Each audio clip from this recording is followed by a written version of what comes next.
Yes, good morning. My name is Chidi Iken Amobi. I want to discuss something with us today. Something very important, something that has really disturbed and made a lot of things, caused a lot of challenges in society, one time or the other. So many persons believe that flogging is really wonderful in teaching, that a teacher needs to flog the child, a teacher needs to beat the child for the child to learn. Some persons said if you don't flog a child, he or she will not be afraid to learn from you. That people learn from when you tell them that they are being flogged, they're going to be flogged. So because of that, they will learn from you. Some will say if you don't hit a child, that he or she will not learn from you. What do you think? Do you think it's true? Do you think you must flog for a child to learn? Do you think you must hit a child for a child to learn? What do you think?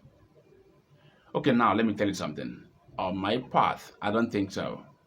You mustn't flog for a child to learn. You must not beat or hit a child on the head or wherever for a child to learn from you if you are truly a teacher. The challenge we're having right now is that most teachers don't really understand what teaching is. That's just the truth. Let me say this. Most teachers don't understand what teaching is. Most teachers try to say teaching us something that you must learn this now, now, now. Excuse me. When a child is being sent to your class for you to teach that child, just understand that this child does not know anything, that this child's brain is empty. Yes, tabula rasa, it's empty. That this child doesn't know anything. That what you're gonna do is to start filling in something into that brain. Start teaching this child what you want him or her to know. Learning is a gradual and continuous process. No one has ever learned everything immediately. It doesn't work like that. But we have teachers right now who are impatient. Yeah, who are impatient, who are very, very impatient about teaching. They're rushing to to meet up with the curriculum, to meet up with the scheme of work, and not to meet up with the teaching and learning. If you are teaching and a child has not learned, or a learner you are teaching has not learned from you, has not demonstrated any act of learning from you over time, you're busy teaching, then you are not teaching. If you're teaching and the children are not learning, then you're not teaching. You're just talking in front of the class. That is true. You're just wasting, let me use the word wasting your time in front of the classroom because you're not teaching them. You are talking to them fine, you're singing fine, but they are not learning from you. You need to change the strategy. You need to change how you're teaching it. How are you doing this? Why are they not learning from you? Why are they not interested in your kind of in your teaching? Why? Find out.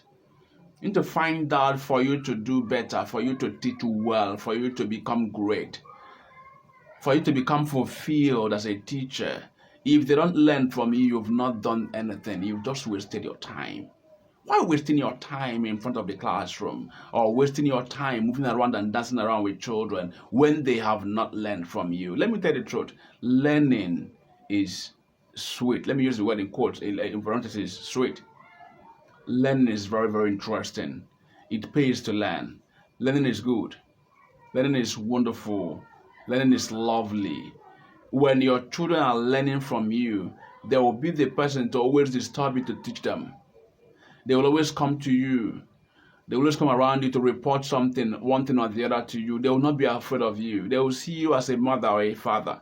They will see you as a second home. They will see the school as a second home because they are comfortable, because everywhere is conducive. A child cannot learn a tensed environment. It doesn't work like that. There's no way you can make a child to feel fidgetry, to be feeling some word somehow, and you want him or her to learn. You always call a child you are stupid. You always tell your learner you are mad. You always tell them you're very stupid, and you want them to learn from you. It doesn't work like that. Learning cannot happen in such a situation. Learning needs love.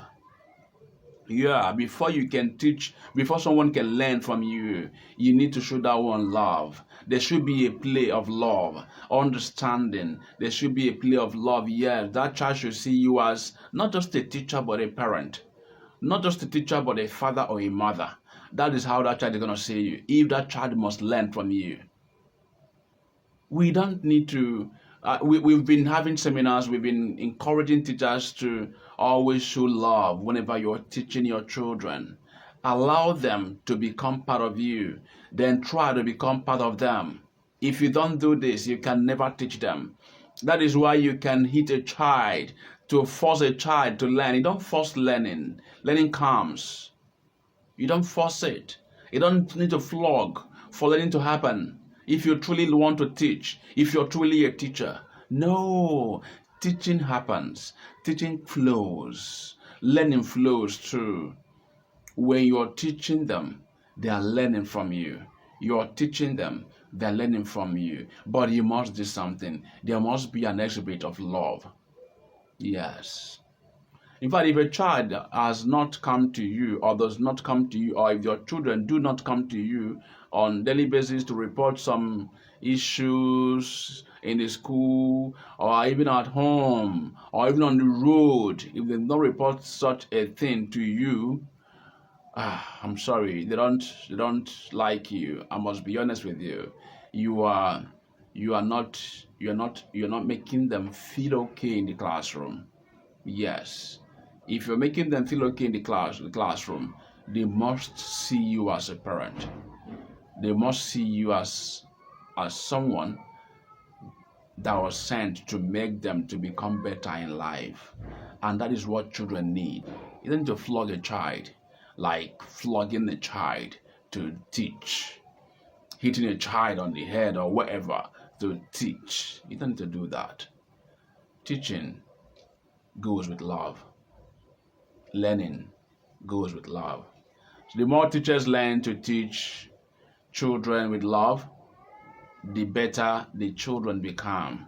The more they learn and the greater they become. If you don't learn, you cannot become great. That's just the truth. The totality of what you know, the totality of you is made up of your knowledge, what you know. So if you don't allow them to know, I'm telling you, they are not going to become great as you want or as you wanted. Please, I encourage teachers. Do not use much of canes. No, do not use much of canes. Use much of love, for understanding, for encouragement, of motivations. Use advice. Yes, you can counsel a child. Come, let me tell you something. Do you know you're a very great man? Do you know you become the greatest person in the world tomorrow? Do you know the whole world is looking for you, is waiting for you to do that great thing you will do? Do you know that the society will not be good if you're not educated? If you don't read your books, people will die.